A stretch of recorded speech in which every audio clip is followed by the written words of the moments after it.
I just had given up. I didn't even care anymore. And I was thinking crazy. This is Ezzie Richey.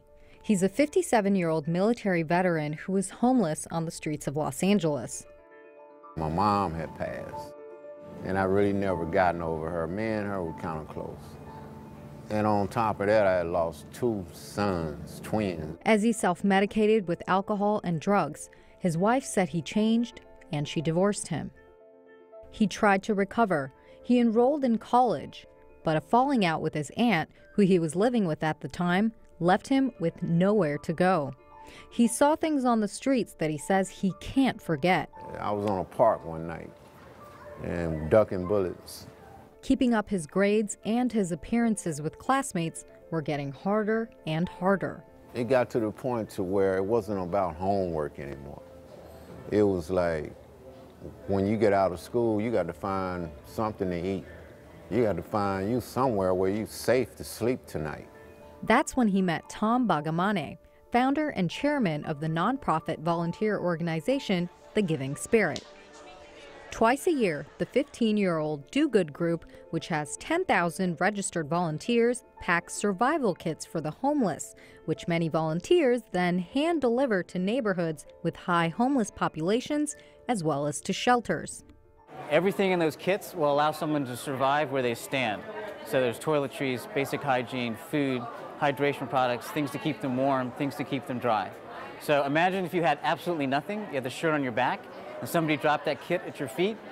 We've had clients tell us that that's lasted them months. They was giving out backpacks, but I saw more than that. My mind started, I was like, whoever did, I said, this is love right here. I see a sandwich with a side of hope right here. No longer homeless, Ezzie's mission involves going out with the volunteers to deliver survival kits to others in need. He tells people he meets on the streets his story. He gives them advice and tries to connect, like Tom did when the 2 friends met a few years ago. He tells people surviving in sidewalk tents that he's been there and that he hopes he caught them at the right moment in their lives to make a difference. Tom,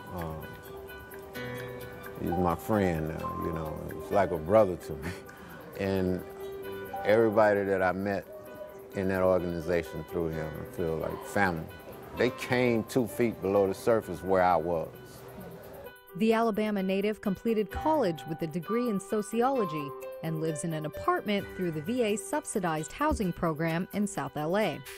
He says he's grateful and content with his life.